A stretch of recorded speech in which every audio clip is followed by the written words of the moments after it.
Hello hi नमस्कार मु राजेश आपण मानकर आसंतु जीवा आमर खोर्धा महोत्सव बुलिबा पई आसंतु।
नजर से मिलाई मजा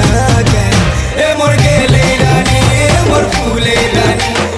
मुल्की हंसी दिल मौजा है